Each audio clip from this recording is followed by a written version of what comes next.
there, and welcome to On the House, Episode 3, the show that guides you towards what is possible with various real estate investment strategies. I'm your host, Kevin Romines. And I'm Terrell Palmeson. In today's episode, we'll talk with Jerry Baker about how he got into real estate investing and what it's like to run his business. Be sure to listen all the way through to hear the lessons he has learned to achieve 24 flips a year.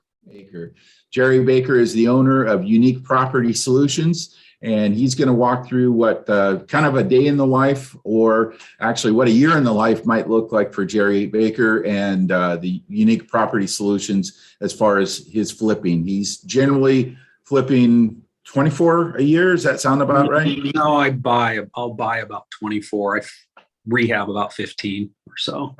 Okay. So buy 24, rehab 15. I would assume you're wholesaling the others as is, or not necessarily wholesaling, but just selling them off, or maybe you're holding them. Holding them mostly. Mm-hmm. There you go. And it's always a turning, right? So ones I buy, I kind of figure anything I buy after August is then going into next year, because they take 4 or 5 months per deal. So the cash flow won't show up until next year. So I kind of cut it off in August for my rehab. Well, Terrell, you want to lead us off, and let's run down through some questions that people might want to know the answers to. All right. First and foremost, I think we talked about this when we actually met up with you, but how did you end up getting your start in this business?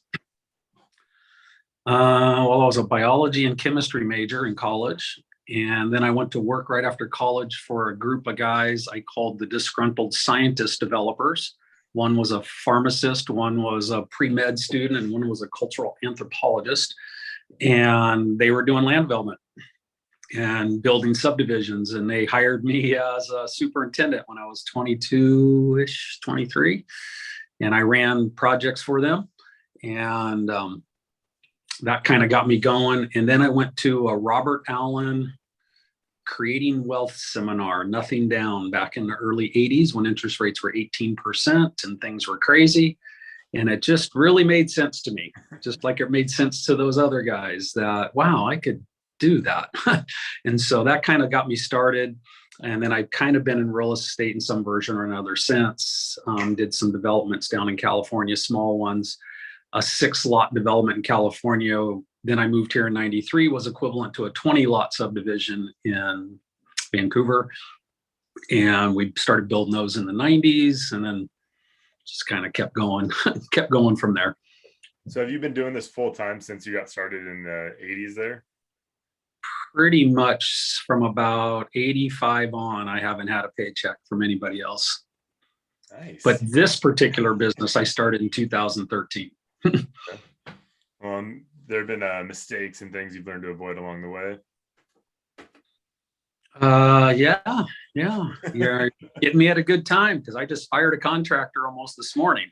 Oh. After all these years, I still made that mistake of trusting a guy and pretty trucks and pretty showrooms and trusted his words, and things didn't work out. He got me out of a little bit of a pinch, but it's not going to be a good long-term solution. And so, don't hire guys without looking at their work, period. Don't buy a house you've never walked in. I've made that mistake.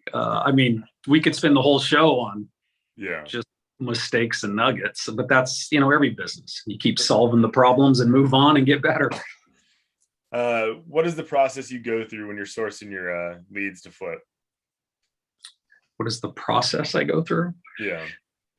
So we have a bat phone, and that has dedicated, the advertising we send out has the number. And if you call on that number, it goes to the bat phone. So we know every time that phone rings, it's a lead or someone's yelling at us to take them off the list. And then my marketing person takes that call. We have a script that we follow. The ultimate, most important question being, what do you want for your property? And then you be quiet. And you'd be surprised how often they will fill that silence up with a price. And sometimes it's a great price. Sometimes you're like, hallelujah, okay, I'll be there in an hour and we'll buy it. Sometimes if it's way outrageous, then we have little stuff we do to reel them in. But that kind of goes through that. And then once they get the lead, they kind of give it a basic qualification, then they'll send it to me. I still do the sales. That's a difference between me and the guy who does 150 a year. He has a sales force of five guys out there, but I still meet the buyers or sellers on each project and go in their house and assess the project and talk to them and come up with solutions for them. And then I buy about one out of, I don't have the numbers in front of me, but it's about every 8 to 10 I look at, I purchase. So 1 out of 8 to 10 you look at, how many leads does that take coming in for you to look at those 8 to 10? Well, I look at all leads that come in, so I would say, I don't have my chart in front of me. I have this broke down on an Excel chart down to the numbers, but be surprised. I look at most leads. I'd say about a third of them we can kind of weed out in the beginning that they are wanting a retail price. And if that's the case, I shuffle them over and give a referral to a really good realtor I know. And he gives them a little discount. So I still serve them, right? I still give them information. Sometimes I just talk to them on the phone. I've done it so much now, I can kind of talk on the phone and know where they're at, whether they need to be retail or not. I don't ever hard sell anybody. I just want information. I want to solve their problem for them. And if I'm the solution, then that's great. But more times than not, I'm not the solution, right? Because the very basics that I use is 90% of the people selling their house use the MLS. The next 5% try to do for sale by owner or some version of that. So for this business, your off-market deals are only 3 to 5% of the total real estate market. So you can tell pretty quickly if they're in that box or not. And then if we like them or it's even borderline, that's where my competitive part comes out. It's like, I can turn everything into a deal. So I go see them. We make an appointment. Usually, well, that's not true. Usually I'll do a drive-by, or April, my project manager will do a drive-by just to kind of get a basic sense. We drove by one 2 weeks ago. It was like, we just pulled up and said, nope, we don't want anything to do with the project. That's pretty rare. But we do a drive-by because we're out and about. And then if we just do a drive-by and we like it, then we set up an appointment and I go inside the house and talk to the people. Okay. When you're considering that, how do you determine your scope of work? Like when you first doing that drive-by or once you actually go in and talk to them? A little of both. Again, I've done a lot of them, so I can guess pretty quickly that, if I see a full exterior shell, I know that's X amount of dollars. And I just assume the insides we're basically making new. Most of them, are making into pretty much nice. My last name is Baker, so we kind of have a joke. We call them full bake, partial bake, half bake. And so like April will drive by and goes, "This one needs half bake." So a half bake on a little 1,000 square foot house, we know is going to be $40,000-$50,000 bucks. And a full bake, like I just was in one of mine yesterday, and we decided full siding, roof, windows, overlay all the drywall, new electrical, new plumbing. So every one of those I'm going 10,000, 10,000, 10,000, 10,000. So I gave them a budget yesterday of 95,000 to fix that house up. So it's a little bit of an advantage compared to real new people that are like going to bring in a contractor and try to get bids. And there's really not time for that in this market because it's so much competition for each potential project. You got to be able to act really fast right now. So beginners are at a real disadvantage right now because most of mine I close are within 2 weeks. I mostly waive inspections other than septic and wells. I always check out septic and wells. Hey, Corral, speaking of that, didn't you get a card recently? Yeah, I got his little, I hope so. pretty little flyer. What does that look like? It's big. Yep, it's a big card. And you were laughing because you realized it was coming from Jerry. Yeah, I was laughing there. I was just in a lead on Friday, and he goes, "Hey, look, Jerry, I got 6 other cards from other people." That's the kind of competitions that's out there. It's a house in Longview. What I did like, or I thought was funny, is my competition was using the cheapest stock, smallest cards possible. And I'm spending, I don't think those are 60, 70 cents a piece. And I send out about 6,000 of those a month. And each 6,000 or 7,000 cards gets about a deal. So when you add up those deals plus referral deals, like I got a referral from an attorney the other day, you know, that adds up to the number of houses that I buy. But direct mail probably is 2/3 of the projects I get come from direct mail. But you have to send out a lot of them. You have to send a lot. That to me kind of speaks to the wholesaling side of things. When people think that wholesaling is fairly easy and low cost, the reality is you've got to get your leads from some source. And like you said, you were sending out 6,000 a month at 70 cents a piece to end up with one closed deal off of that 6,000 pieces of mail, 6,000 to 7,000 pieces of mail. Yeah. So it's not as inexpensive as somebody might think it would be. I'm spending on average probably 5,000 to 6,000 per deal. Wow. And it's going up. I mean, 2-3 years ago, I was spending $3,500 a deal. But because there's fewer listings in the off-market world, just like there's an inventory issue on the on-market world, you're having to spend more. And there's more sophisticated guys coming into the market all the time. Like I said, one of my mentors I think he sends out 100,000 letters a month. And, you know, and he's covering the coast to LeGrand to, you know, Eugene to, you know, Salem, or to Olympia. I mean, he's covering a big area and he has 5 salesmen every day. So that's the scope you can go to. But to go out and get a onesie, twosie deal is tough. The better way to do a onesie, twosie is bang on doors, drive around, look at vacant lots, I just met a guy Friday. I looked at a lead that was on the MLS. I do very few MLS deals because they always turn into auctions. But it's him and his son, and they physically do the work. So he can always beat me in price because he's physically doing the work, not paying to have someone else do the work. So he can pay more than I can. And with this current market, he made $100,000 on his last one because he bought it and it took him 2 years to finish it, but the market went up so much. But a guy like that, he goes, if I do 1 or 2 a year, you know, and I would say his average, he's probably making 30 or 40 a deal. But you know, you do 2 of those a year and you have your other stuff going on. That's, I see the better way for beginners to do is to try to just take on a couple as a supplement than trying to be a full-time business. And if you get good at it, then you just keep piling up, and then 5 years you're doing more, you know. But to come out of, there's always the Uber kids, right, who come out, and the super 1/10 of 1%ers that just crush it right out of the gate because they bring in all the technology and do all the different things. But for your average person that thinks they're just going to get in this business and find a house and make a bunch of money, it's like every other business. I just say you got to work. You got to go to work every day, and you got to take risk and have problems with subcontractors and all the different stuff. And keep moving forward. So with the current makeup of the market, what does your employee and subcontractor list kind of look like? How many employees do you have? How many subcontractors?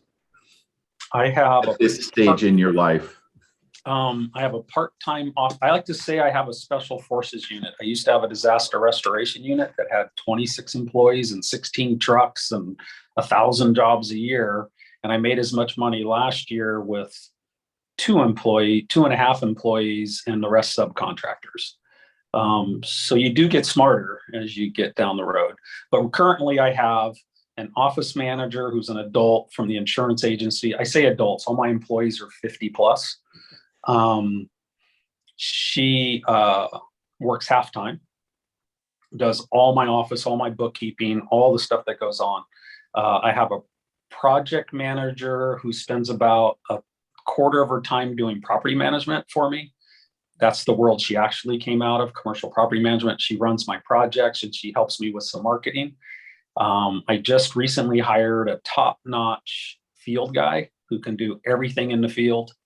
And I just hired him a half-time assistant. And I have another guy who's practically an employee, just a jack of all, hauling, cleanup, landscaping, just variety of stuff, but doesn't do any work in the houses. He's kind of outside the house, trimming trees, hauling miscellaneous dirt and gravel.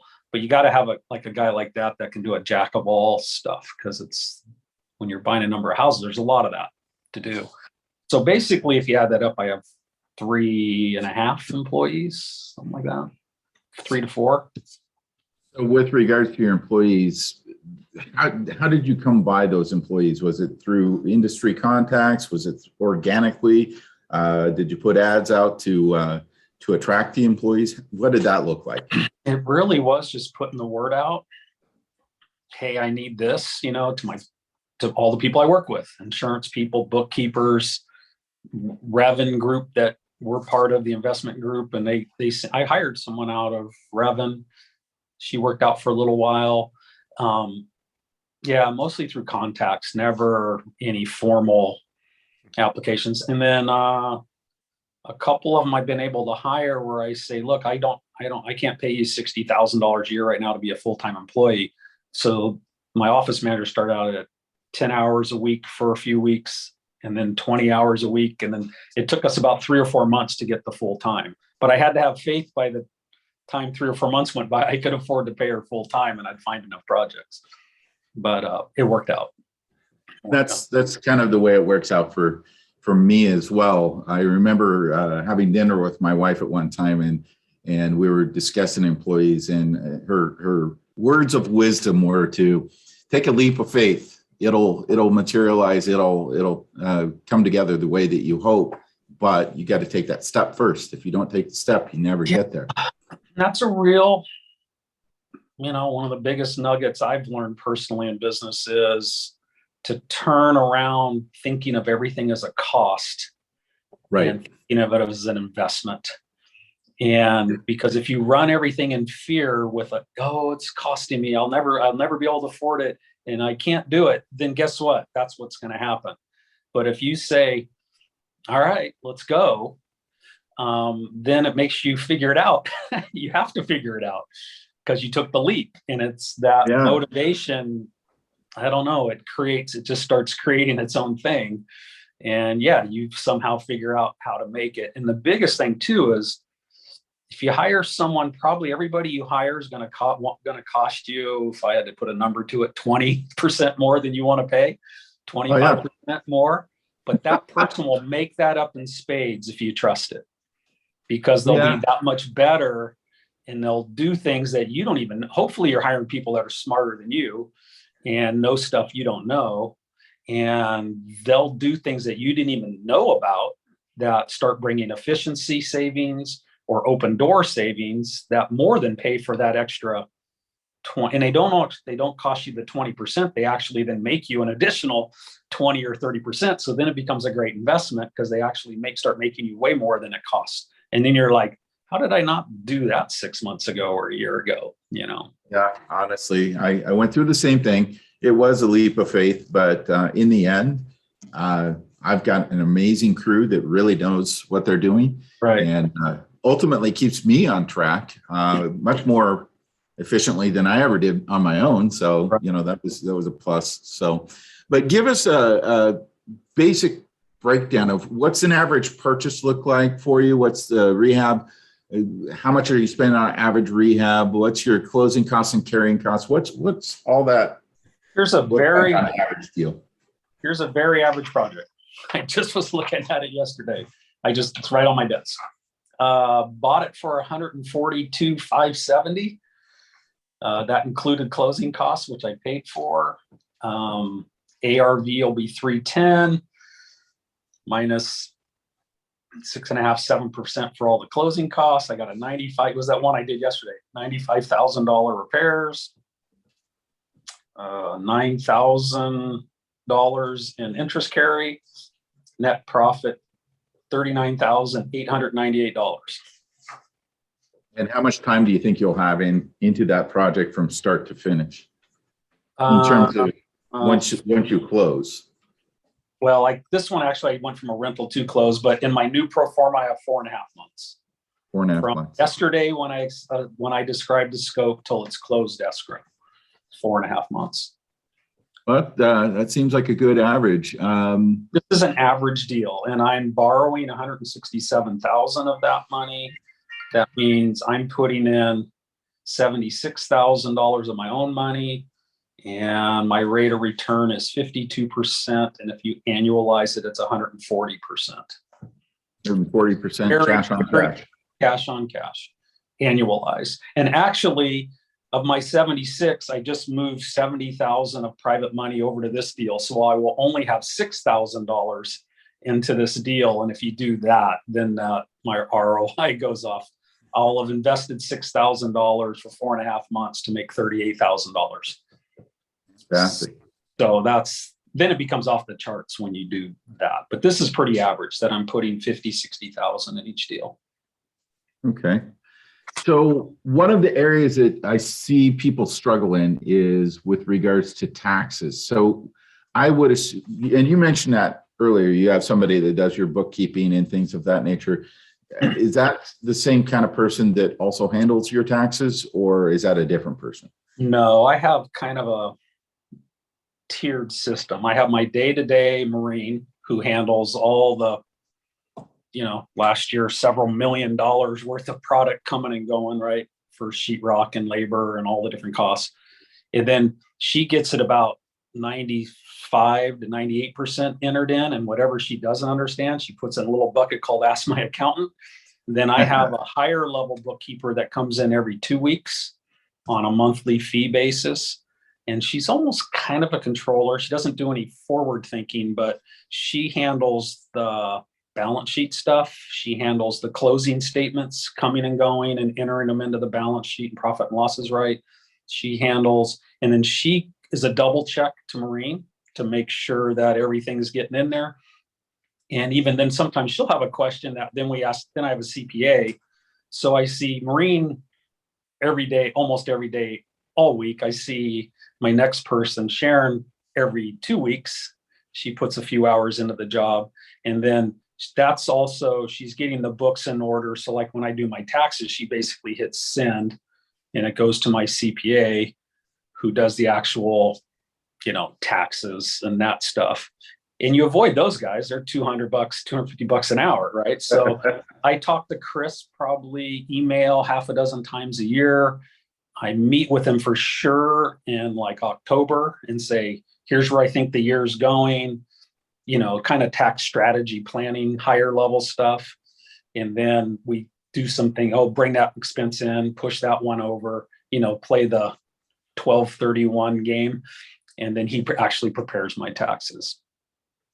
So I have a layered approach. And I would suggest to anybody, once you start doing any projects at all, the very first hire you do is get your books in order. Hire someone. I think Sharon cost me $600 a month to do that next level accounting. And that was how I was able to start bringing private investors into my business, because I could show them very accurate books on where every project is. And you can't go asking for private money if you don't know, you can't tell them where the money's going, I think. And it gives them confidence that you're running a business, not just a hobby. And so that is highly recommended. Early in the process, you make that investment, not that cost in the good books.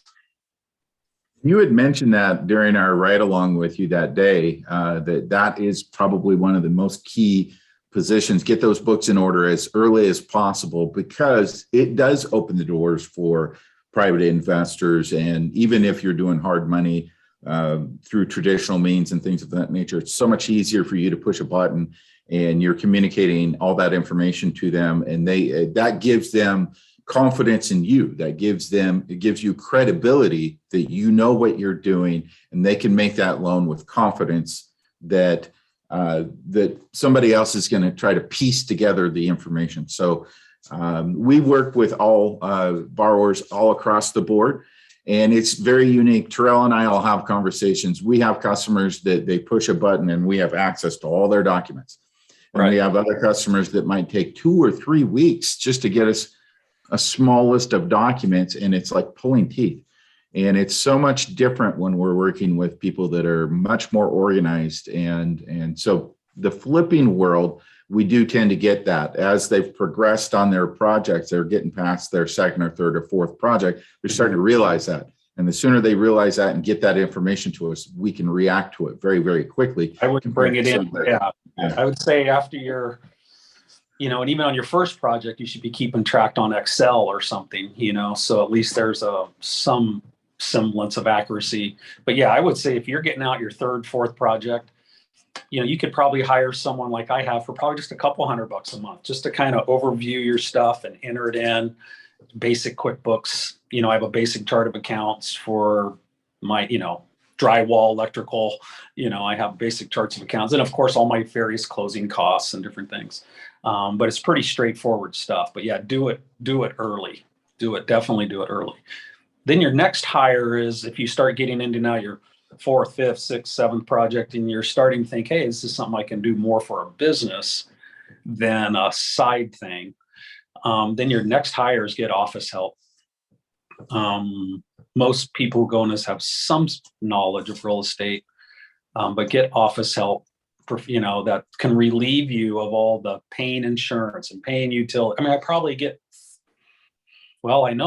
get 27 utility bills from 3 and 4 different utilities. I mean, just the amount of utility bills that start coming in and needing processed, and insurance work and blah, blah, blah, blah, blah. You got to have someone that's opening the mail and taking care of that, so you can focus on finding deals. That's the crux. If you don't find a deal, the rest of it is just a waste of time. You got to find the widget so you can put everybody to work. So, and we kind of touched on this on your average deal that we talked about before, but what's the average amount of time it takes you to do a rehab and then finally sell and close a property from the time that you get something under contract to the time you're selling? What's that time frame look like? 5 months, typically. Okay. It was 5.3. I did a study on that just last year. On my last 10, it was 5.3 months. We're bringing it back down now with some of the changes I'm making. I like them to be 4.5 months, 4 months. Yeah. Figure you got a month just to close, right? So as soon as you get a deal, they're not closing faster than 30 days. Typically, they're somewhere right around 30, 40 days right now. Fortunately, right now, it's only taking not even a week to sell a property. So that extremely condensed to a normal market where it took 30 days to get a buyer. Right. I haven't had 30 days to get a buyer in 5 years. I usually joke, if I list it today, I'll be calling my realtor tomorrow and saying, is it sold yet? But we let them always go 3 or 4 days now because we're pretty much still getting multiple offers on everything. And then it's, I don't buy too many that are real simple flips. So most of mine are 60 to 90 days, going into 120 day. If I'm stripping them all the way down to the studs, those tend to take 90 to 120 days. So, 4 to 6 months would be my safe off answer. Very few go longer than 6 months. So with regards to your properties, it sounds like your number one disposition on that is to sell.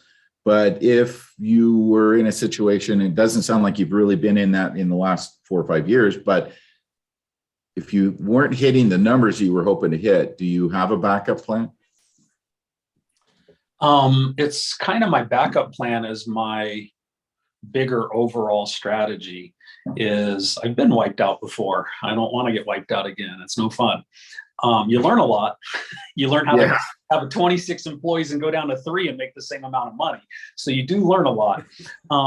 But I just focus, and it's conservative. I mean, there's the other big guys out there saying I should be buying apartment buildings and all that. And I could do that and doing private placement offerings. I'm on a podcast. Oh, come on in, say hi. This is my better half. Yay. Hi, how are you? That's my best retirement plan right there. Get a very capable younger wife. What was that about? My overall strategy, though, is I'm 61 years old, is I pretty much focus on smaller bed and what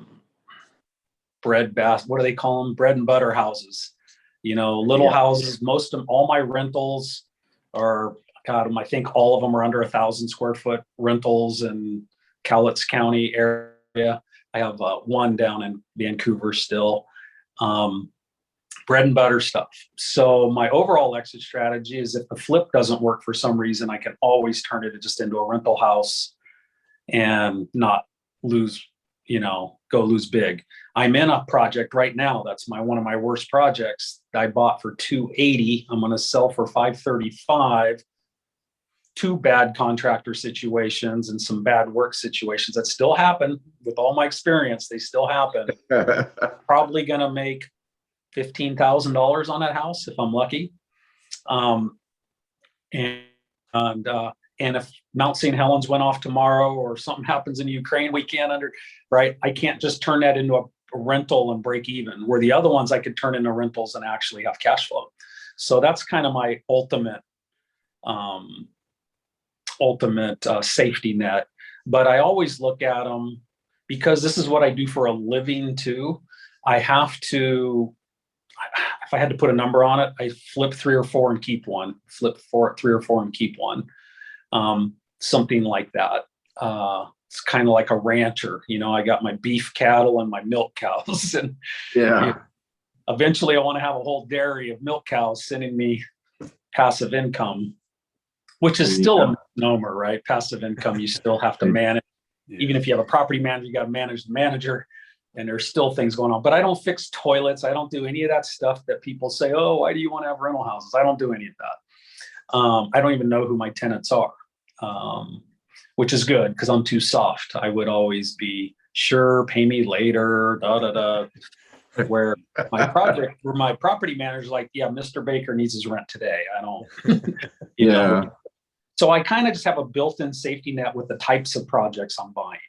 I'm not buying property on leverage that I'm turning into 40 lots, right? And I get all the way out there and I have all the streets and curbs and gutters and I got millions of dollars laying out there, and then the economy turns and the music stops and then I'm dead. Now that's where the more profit is, right? The more leverage you are and the more out there you are, that's where the bigger profits are. But at my age, and being wiped out once, I don't want to go through that process again. So I'm being much more conservative than I used to be 10 and 20 years ago. Speaking of that, I'm closing today on a 1,800 acre parcel in Lake Chelan. It's one of my biggest developments I've ever done. And when we're all said and done, we'll be $2.5 million in, based on the numbers that we know right now. You know how those numbers go. Yeah, especially in land. It gets expensive, but this is being done in a unique way so that they can avoid the platting process and the costs associated with that. So they're just going to cut them down to 20-acre lots. And if you stay at 20 acres, you don't have to go through the platting process. And then they push into horizontals, which are your improvements for your road and your water. And water's going to be wells, but it's going to be sewer and power. Mm-hmm. And then once they get that done and get the 4 corners set, then they can go ahead and start marketing the property for sale. And that cuts a lot of their costs out of that. But $2.5 million, and that seems like a lot of money, but realistically on 1,800 acres, that's not that much money. No. And they stand to make a couple $1 million once the whole project's done. But yeah, you're talking about carrying costs. You're talking about a lot of different details there that is totally different from yours. Now, on your side of the fence, so you're flipping some and then you're holding some. So how many rentals do you have now? We have 23 doors. 23 doors. Wow. And it sounds like you built that up over a period of years. In 2012, when I got wiped out from 7 figures to a wipeout, and I won't even go into that story.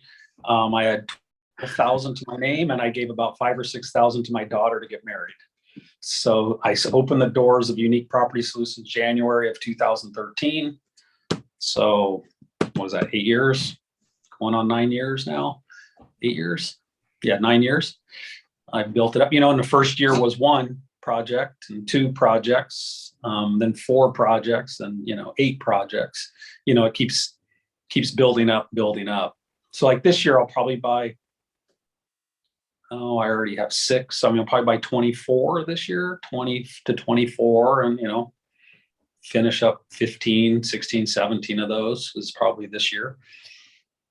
So yeah. So have you ever considered moving more towards a BRRRR model where you're going to flip them and hold them in the end more often than flipping, or are you still going to kind of keep those same percentages, the 3 or 4 flips to 1 hold? I'm really gyrating through those questions right now, right? When you bring in the uncertainties of the market that are happening now, are we at top of cycle things, but we're still at a fundamental supply problem that you can't discard, that's just for real. Yeah. Yes, I kind of thinking, matter of fact, just literally driving in today, I'm like, should I just had interest rates, very interesting. I do basically BRRRR is what I do. I BRRR'd my whole portfolio.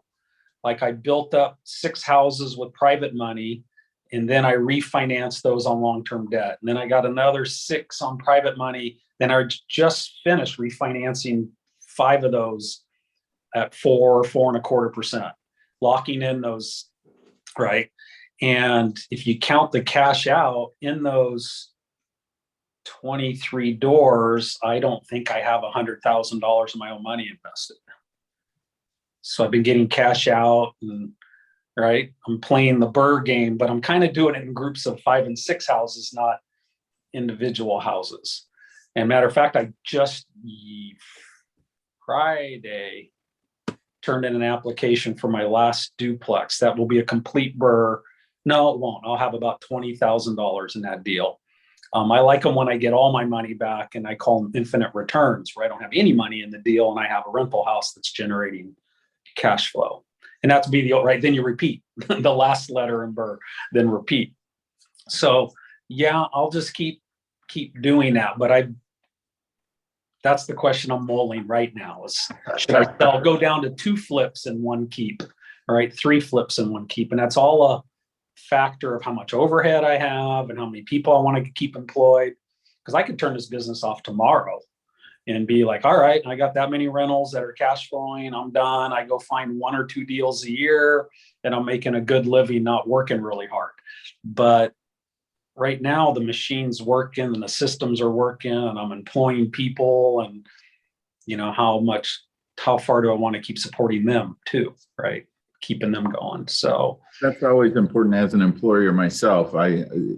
We have a responsibility to our employees. Yes. And so from that standpoint, we can't take it lightly. We have to make sure that they're always taken care of because they take care of us. Yes. And the more you realize that, the better boss you are. Like March 1st, I just gave my 2 main employees, I think, very fair raises. It's enough of a raise when they go, oh, thank you, I wasn't expecting that, and then I kind of do an informal profit sharing at the end of each year too, which adds up to several $1,000s or more each. Yeah, you have to treat them well, and especially I think in today's environment with inflation and the rising costs, and if they're in a position where they're employees and they don't have investments and assets that are growing, like maybe you or I do, and you're sitting here, it's kind of like tipping your breakfast waitress. You sit here and you spend only $15 on breakfast, and you give her even a 20% tip is $3, but she does more work than the fancy dinner you go to where it's $150 right. And she gets a $40 tip. And you're sitting here in your mind arguing, should I give her a $2 tip or a $3 tip? And I kind of did that when I mathed out the numbers. Their raise was $3,000, or $4,000. But in the scope of what we're doing, even at my size, it's $4 or $5 million in sales. I'm sniveling over, am I going to give them $2,500 or $3,000? It's like, just pay them well. Give them flexibility and time. when they go on trips, they buy some drinks and dinner on the company card. You just treat them. I think if you treat them like adults, and I'm pretty much run my business pretty much with open book management style instead of a closed book management style, where I'm pretty much, look, here's how much we made on this one. Here's where we're at. I don't keep it like, oh, I'm afraid they're gonna freak out if they see what I'm making. They know I'm taking. You know what I mean? Most people know you're the one taking the risk. You're the one who started with nothing. You're the one who did all this investment. They don't expect to make the same money that you're doing. They just want to make fair money, and you treat them right. I think it's very important to treat your employees even better these days, because it's uncertain times for a W-2 employee. And if you're a renter and you're a W-2 employee right now, it's with inflation hammering you. Yep. Gas is why even Fred Meyer was 4.25 when I drove by yesterday. So I just filled up at 4.25. I feel lucky at 4.25 because I guarantee you the next couple of months is not going to be 4.25. It's going to be a whole lot more. It's almost like what you're doing with inflation. Anything, convert your cash to hard assets as fast as you can right now. And whether that's real estate or whether that's gasoline in your tank, you don't want to be in cash right now. That's for sure. No doubt. So anyway, speaking of wrap that up. Definitely, and treat employees well. That's 100%. You have to. You absolutely have to. Otherwise, you're just not going to have employees. And I remember the days of doing it all by myself, and I would end the day wondering if I was going to have a heart attack. There were days, many days, that was the case. And honestly, that sounds dramatic, but it could have happened. So that's my employees are vital to my health, honestly. Yeah, your health. Yeah, and it's your health. So you can go away and have a vacation, and things are being done well. And we're not at the level of rich dad, poor dad, where businesses, we go away for months and we come back and the business is even bigger than when you were there. But one thing he did say was, business is a team sport. And the quicker you learn that, and another guy told me, when you're the CEO of your company, whether it's $1 million company or $1 billion company, you get to choose the people at your board of directors table. And they're like your best employees, and hire people that know stuff you don't and that are smarter than you. And you want to be like the dumbest guy at that table and treat all those people well, and you'll do well. You will do well. Hey, you had brought up before, and I don't want you to get into specifics, but just kind of generalize what does some of your funding sources look like and to run this business? Got to get out the Excel sheet. No, I have it in my my book, right? I have everything in a book. That's how organized. Like, without showing you, there's all my loans, that I have. I have about currently I have $4.4 million in loans out. Yikes. 2.5 of that is private money. And then the rest are the ones that I refinanced into those longer term rental holds. Just a little aside. February 2nd, I was going to refinance this duplex I finished, and the rates had gone down for non-owner occupied to 3.8 and to 4. I just applied on Friday, 4.75. Yeah, it went up 0.75 in less than 4 weeks. That translates to just at about $100 a month, right? For the life of that loan. I just lost $1,000 a year for the life of that loan, waiting 3 weeks in this really volatile market right now. So that kind of goes back to your other question. Should I be out trying to grab all the rentals I can at even 4.5 and 5? Right. Or should I go out and build all the cash up I can, and then maybe after Ukraine and this thing settles down, rates might come back. But I don't think rates are coming down anytime soon. So that hurt. That hurt 0.75 in 3 or 4 weeks because a contractor was delayed. So that ended up costing me that much money, and that. So move fast right now, right? Get the gas at Oh, yeah. 425. Get the rates. No, If you got a loan if you're thinking of doing a loan, get it today because it's not going to be cheaper tomorrow. no, honestly, I just had a conversation with my commercial guy this morning on a different subject, but got off on the residential side because he does residential as well. And I do a lot of hard money. Some stuff I do through the company, some stuff I don't do through the company. And I just priced out a deal that I have down in Florida on a fourplex on one of my hard money lenders on a long-term hold. And, I got better pricing than I did through Fannie Mae and Freddie Mac. And we had that conversation. I said, the world's upside down right now. And it is in a lot of ways. There's different money out there with different sources, and they can do different things that might be at times a little bit more competitive than Fannie and Freddie. And you probably can't really even look at Fannie and Freddie just because they got the 10 finance property rule. Yeah, I have too many.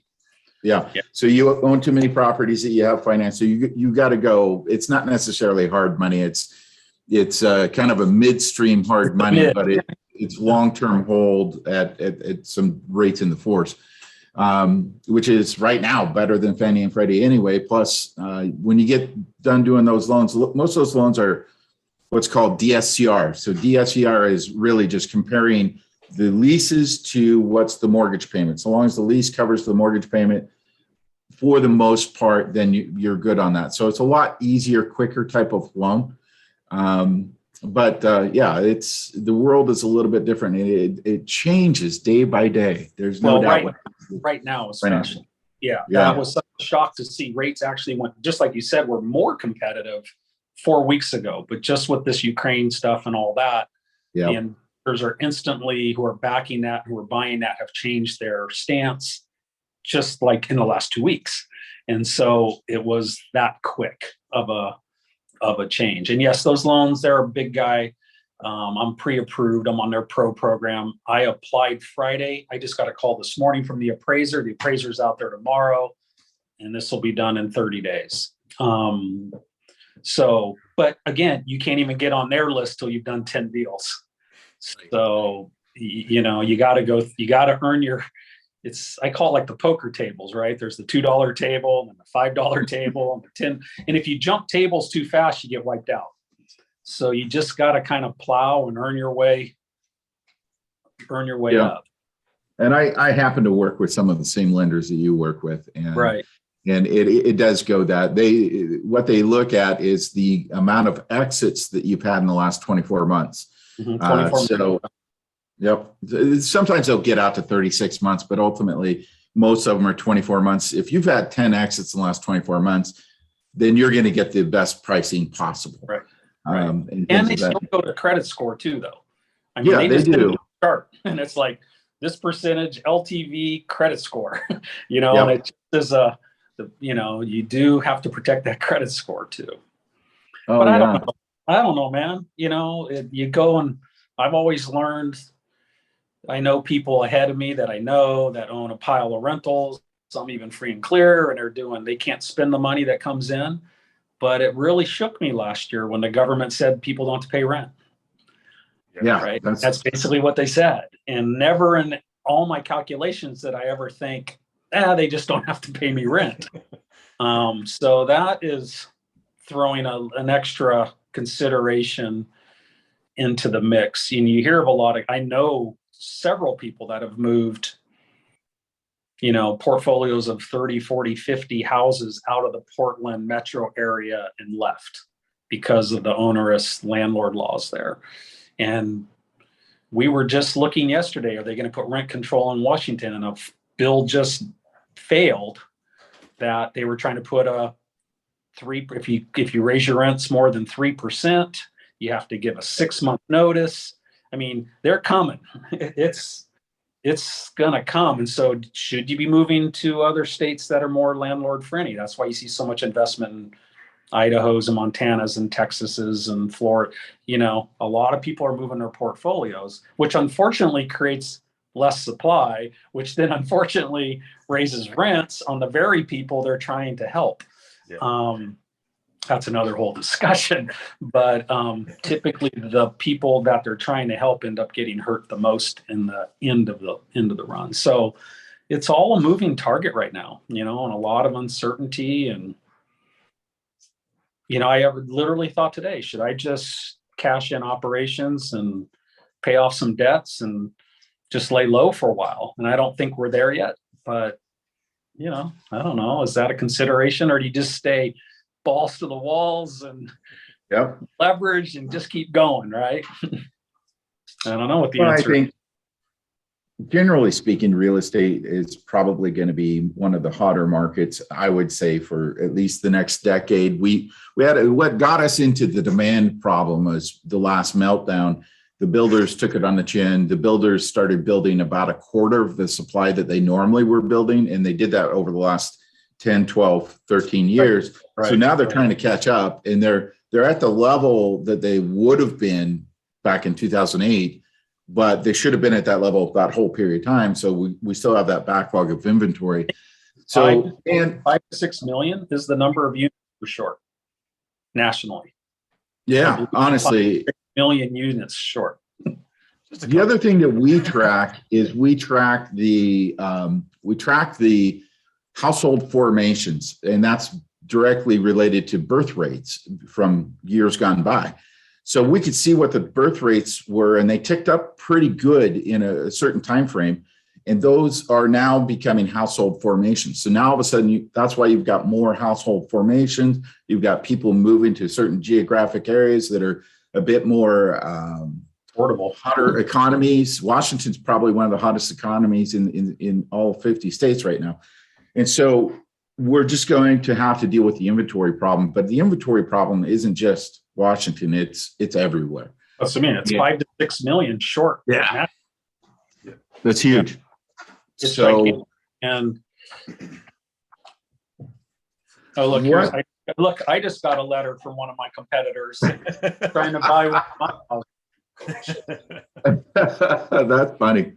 Oh, they want me to buy their franchise. I see. They're trying to sell me a We Buy Houses franchise. Oh, yeah. Okay. Yeah, no, it's I use a couple different numbers, Kevin. I break it down even simpler than that. There's 7.5 billion people on the planet, and by 2050, there's supposed to be 10 billion. So a certain percentage of those are coming, right? There's just going to be more people and more demand, period. And we're in one of the spots, like you say, that's desirable to come to. I saw the future. I was in San Diego 2 weeks ago visiting a daughter, and in a fairly average neighborhood in San Diego, which the cheapest house I could Zillow was something like I'm selling in the Highlands and Longview, but nicer, but nice and clean, was $700,000, $650,000. And behind, it seemed like every house there was a 2,000 square foot addition behind it, putting apartments and ADUs everywhere they can. Right. So that's going to keep happening here.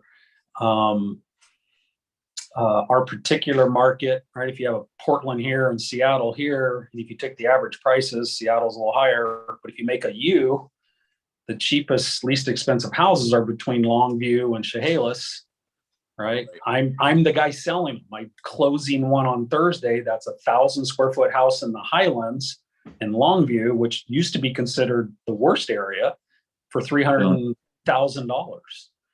And it's completely fixed up. I mean, we basically took this one to the studs. So that'd be the top of the market in the Highlands. But there's a lot of houses in there for 280, 270, 300.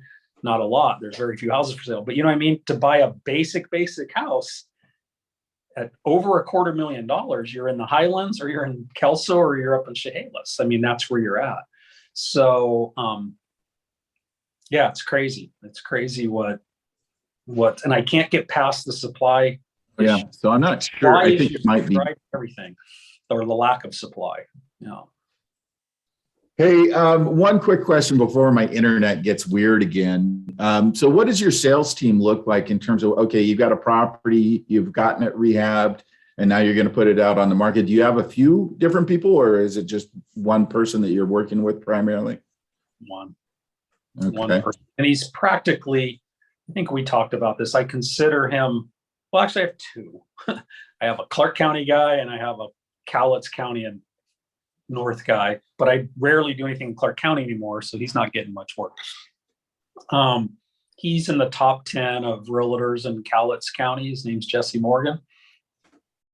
Young go-getter. I like to say he has 4 young kids, so he has to hustle. He has to work hard. But he's a great realtor. He keeps me in the loop. But he's more than a realtor. I consider him more of a partner almost. Like I paid him well over $100,000 last year in commissions, but he brought me deals that made me $100,000. So I could go try to find a cheaper, right, and save a % or so on my realtor costs, which would translate to about 30 or 40,000 bucks. But he brought me $100,000. Why would I want to do that? And then he's building a team too. He has assistants now, and his team's getting bigger and bigger too. But it's just super efficient that way. My goal in this business is that my projects become boringly routine. They're the same house after house. They literally have the same paint, the same carpet, the same countertops, the same cabinets. They're all the same, right?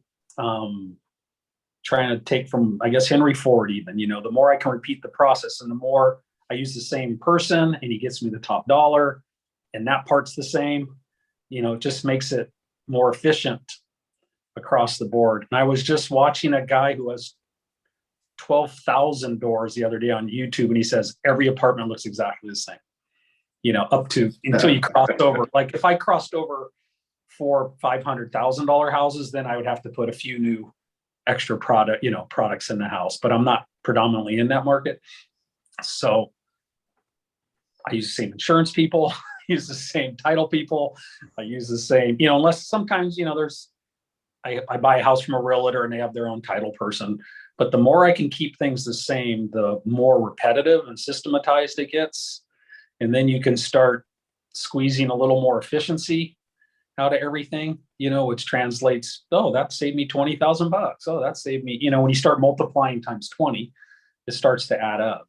But I highly recommend you get standardized stuff as fast as you can. System, like they say in the training, systems. As you start to learn that after 8 or 9 years, you start to figure that out. If you can learn that after 1 or 2, big advantage.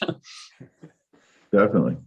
So I have a follow-on question from earlier conversation. When you started back up with unique property solutions, unique property solutions, I had 2 of the 3 words right.